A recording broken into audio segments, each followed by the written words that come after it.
Your task will not be an easy one. Your enemy is well-trained, well-equipped, and battle-hardened. There is not a liberal America and a conservative America. There is the United States of America. Good night and good luck. Hey folks, welcome back to the Lincoln Project podcast. I am Rick Wilson, your host. I am delighted to be joined by Nick Kristof today.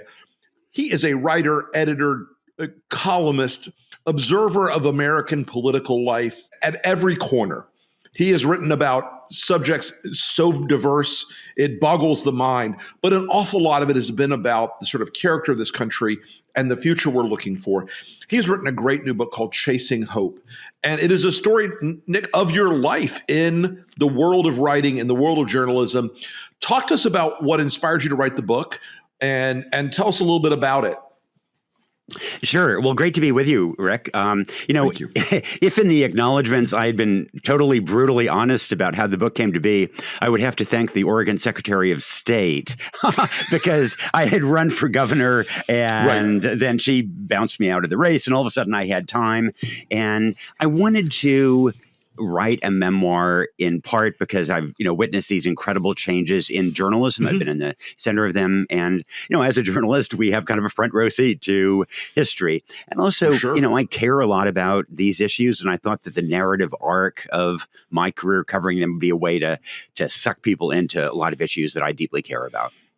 You've talked a lot over your history about sort of social justice questions, human rights, technology, and the sort of changing society that we live in. Talk to us a little bit about where you see today versus, where things were when you started. Sure. Well, a couple of thoughts, kind of very distant, but they came together. So, one of the things that seared me that I covered was the democracy movement in China, in Tiananmen Square. And I was on Tiananmen Square that terrible night in June 1989 when the troops opened fire on the crowd that I was in. And you never forget seeing a modern army open fire on crowds of unarmed protesters. And I think of the courage that those folks showed that night. And I think that, frankly, they appreciated the benefits of democracy, the importance of guardrails, of referees, of institutions, more than a lot of people in this country, that we sometimes take for granted what we have. And and I've also seen the degree how quickly countries can unravel when things go awry. When I was in college, I read Thomas Hobbes, as many of us did, and it seemed very distant and remote. And then you go to a country that is under great stress, and you see life become nasty, brutish, and short. And so I look at the U.S. today and the challenges to democracy, the threats of unraveling, partly through the courage that I saw at Tiananmen and at many other democracy movements and the people, what people showed, and also at the capacity for unraveling. I also look at it, and it's something I explore in the book, at what happened in my hometown, but I'm talking to you from right now. I'm on the family farm. And this is a community that had always done pretty well economically until jobs went away in the 1990s, and then meth arrived, and it became unglued. And so at this point, more than a third of the kids on my old school bus are gone from drugs, alcohol, and suicide. Just been devastating, 1/3. And unfortunately, one consequence of that has been a lot of folks have, about 2/3 of the folks in the town now vote for Donald Trump. Many of them are deeply suspicious of COVID vaccinations.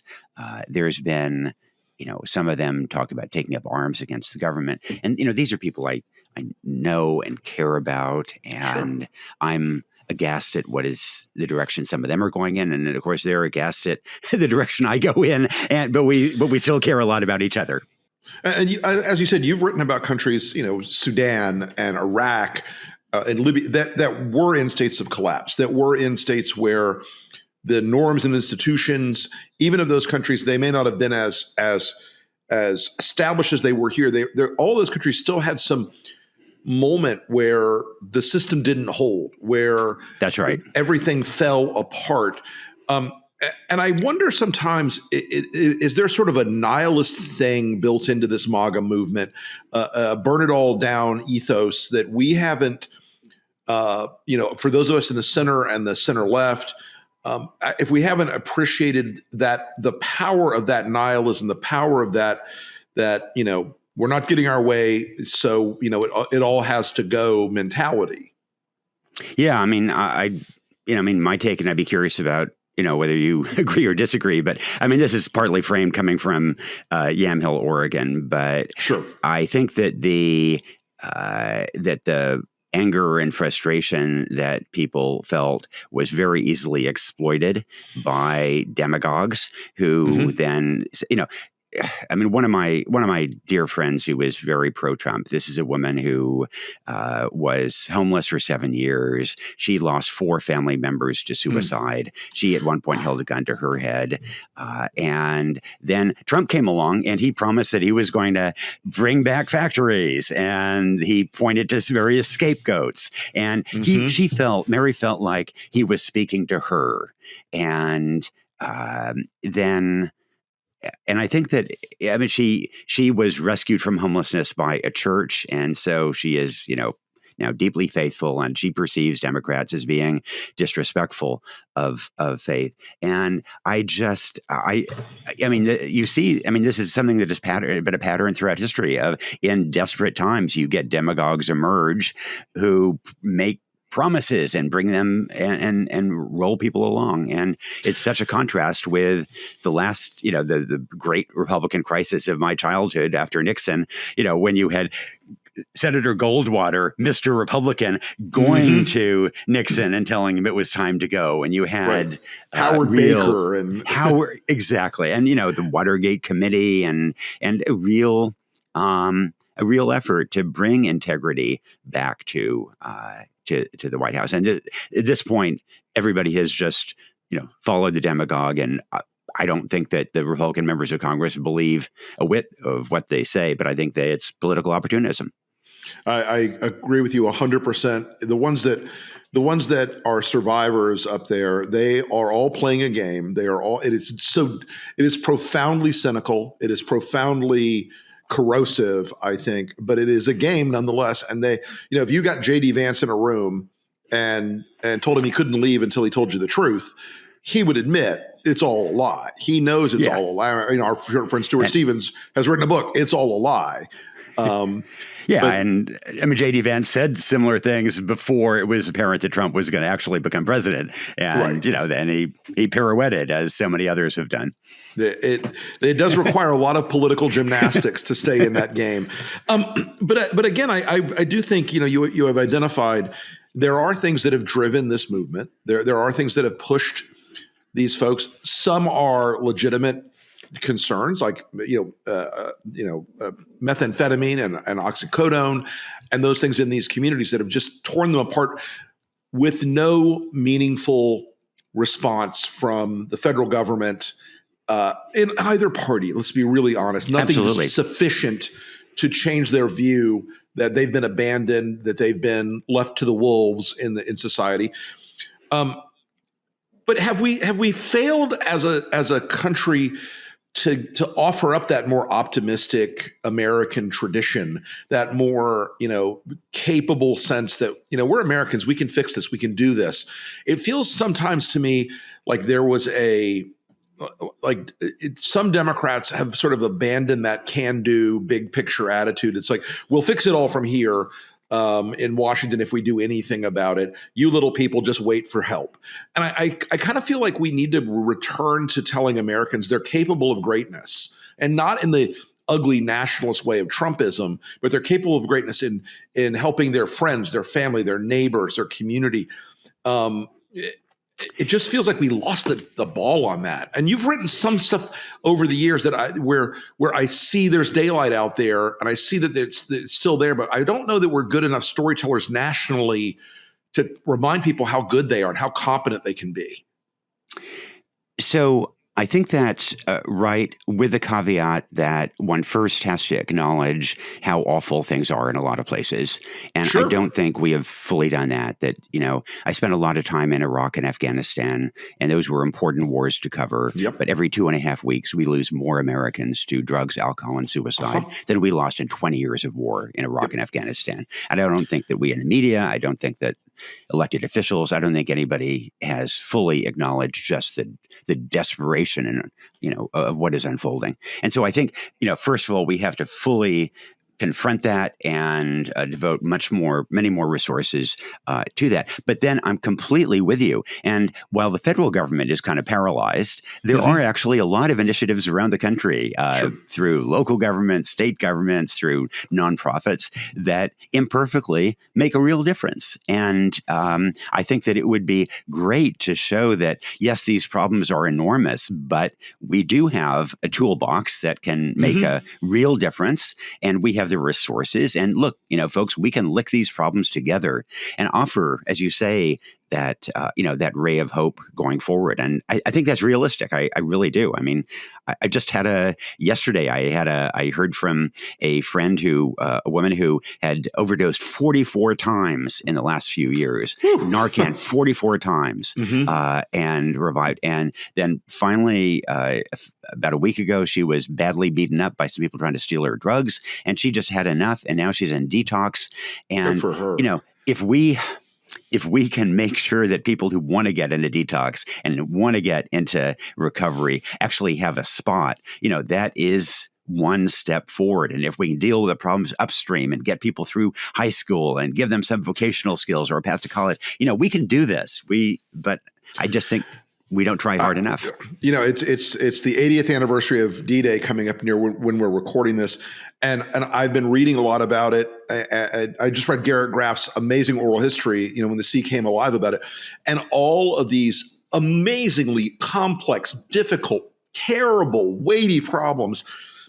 I look at what we're doing now, and it's like they were able to build this amazing sense of purpose and unity. Then if we could capture a tenth of that, I feel like in this country right now, we would be so much better off. But the political incentives of division are questions that, as a person in the literal political center of this country now, I was a George Herbert Walker Bush employee as a young man. That's where I am politically, which is homeless in America in a lot of ways. How are the incentive structures? How do we overcome some of that? Because I'm always looking for that answer. I mean, in the electoral space, but I think it's much bigger than just politics. Yeah, I think it is. I mean, I think we in the media, frankly, are part of the problem in that, we focus on covering divisions. There is an area called solutions journalism, but it's hard to get audiences for it. But, education is, to me, one of the critical issues, because I think that when people drop out of high school at this point, they are cooked. Their children are cooked. Yeah. And we've got to do better on high school graduation rates and so on. And we actually, one group that I really admire that I've written about is called Vision to Learn, which is something really simple. It gets glasses to low-income kids in early grades so they can actually see the blackboard. And it makes a huge difference in outcomes, and it's cheap. And but it's just really hard to get people engaged on this. In my 5-minute political career, I was obviously in the reproductive health world, abortion is incredibly divisive. It's a good issue for Democrats at this point, not a good one for Republicans. But one thing that we don't talk about is cervical cancer, which kills one woman every 2 hours in the U.S. And all those deaths are essentially preventable. Australia is becoming the first country to essentially eliminate cervical cancer. Right. That could be us if we cared about it. If we stopped entertaining these anti-vax people. I mean, there are people who are opposed to vaccinations for polio and HPV, and it blows my mind every day. But it really does speak to how broken some of our country's systems have become, that we can't have those conversations anymore without it seeming like it's an attack on somebody's political center. And that there's a disinformation infrastructure out there that's so potent. Again, and that's something that we struggle with in this country is you have spent a life in journalism and opinion and editorial side.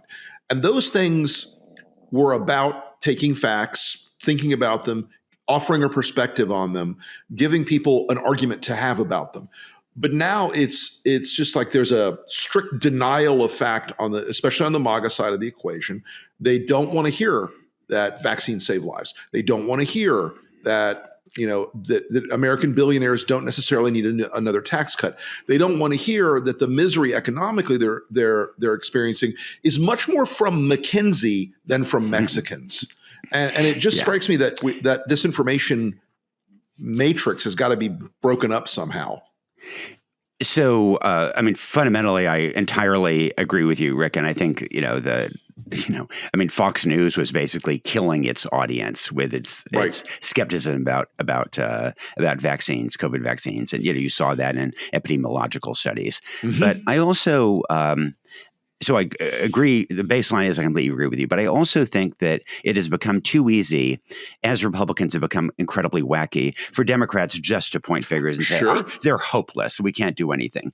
And, in fact, I think that a vaccination strategy that emphasized working with evangelical communities around the country who were willing to do so would have been a step forward. And one of the issues that I've cared a lot about and written a lot about is sex trafficking. And that's an issue where, astonishingly, there really has been remarkable success because liberal feminists and conservative evangelicals were willing to hold their nose and work together. And the upshot is that there were fewer 14-year-old girls who were, caught up in brothels.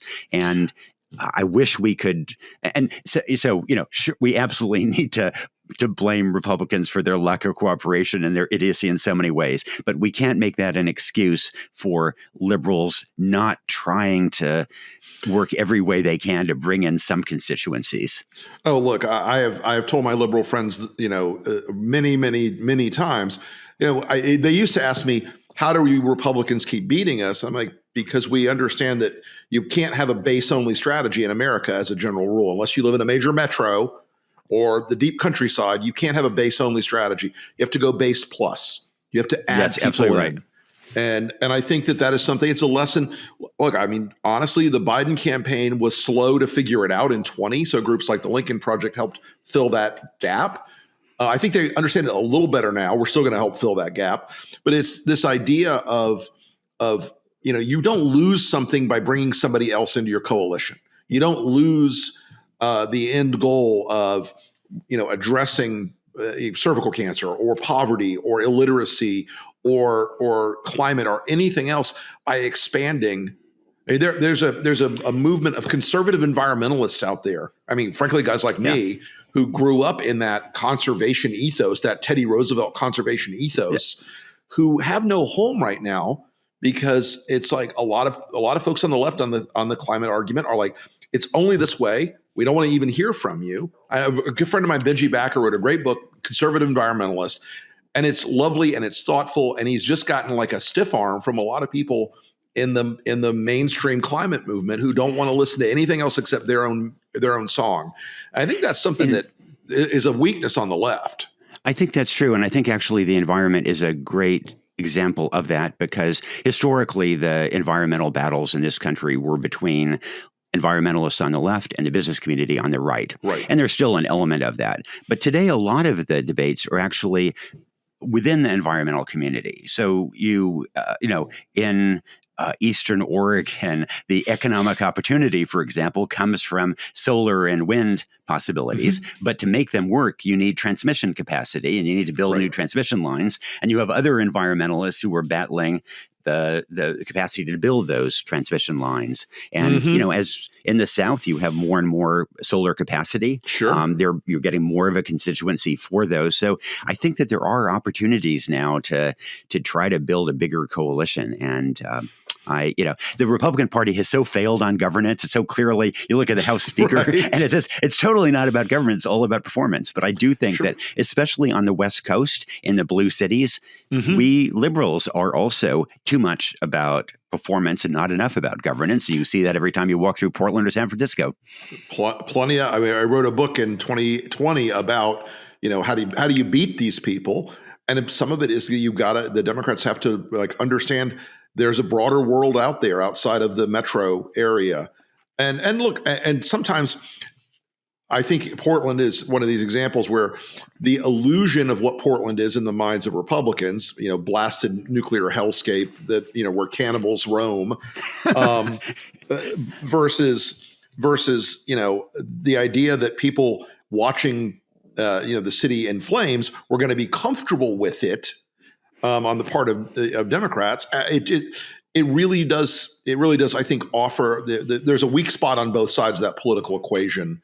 That absolutely, that we'd be a stronger polity and a stronger democracy and a stronger republic if we had a little more practical, sort of two-fisted management approach to these things, and a little less of the dramatic scenes that are filmed for the Fox News cameras in the halls of Congress. Yeah, nuance is not readily available.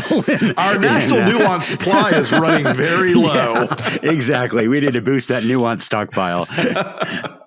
Strategic, along with the strategic irony reserve, as I say. So let's talk about Oregon for a second, because you were going to run for governor, and it didn't. The Secretary of State filing thing did not work out. But that's a state where we have Portland. And that is a iconically liberal progressive city, and you have the eastern part of Oregon, which, as somebody once put it to me, it's Alabama with better trees. It is a very red part of the country, not just of the state. It's a very red part of the state. Now they're trying right now, and it strikes me that it's gotten more serious than it was a couple years ago. Eastern Oregon's trying to split out and join Idaho. This would be a rather unprecedented thing in the 21st and 20th century. But where do you see that? How do you see that playing out? What are the stakes there? So I believe it's 13 counties so far have passed resolutions to secede from Oregon and join Idaho, and they're a big part of the state. They don't have a lot of people, but they're a huge geographic part of the state. Now, realistically, it won't happen because both Oregon and Idaho would have to agree, and Oregon won't. I'm not sure Idaho would want it, but certainly Oregon does not. So it won't happen. But it really does reflect the resentment and the sense of marginalization and disenfranchisement that people in rural parts of the state feel. It's a window into that urban-rural divide. Mm-hmm. And, folks in Eastern Oregon are not wrong that they are ignored by the Portland metro area. One of the poorest counties in the state was Lake County, and it, traditionally had been involved in things like logging. That model went away. Mm-hmm. And the perception, and again, it's not entirely wrong, is that Portland liberals cared more about the spotted owl than they did about logging communities.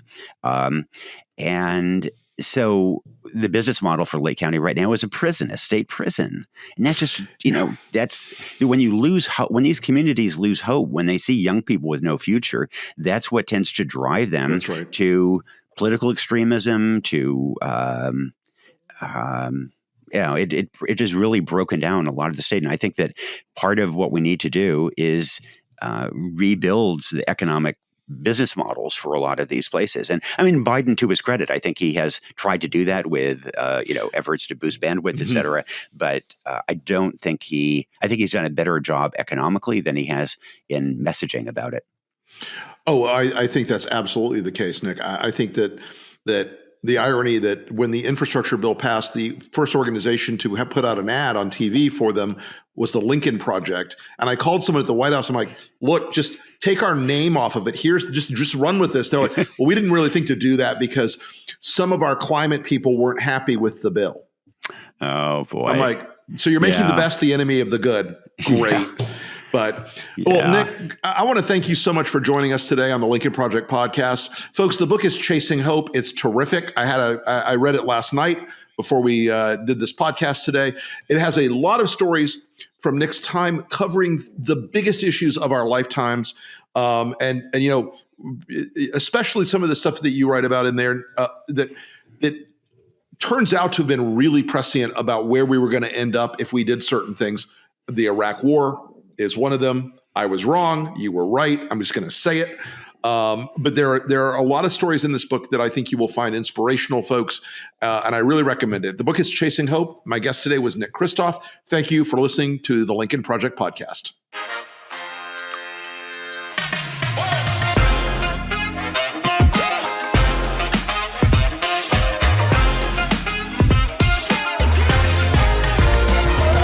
Good night and good luck.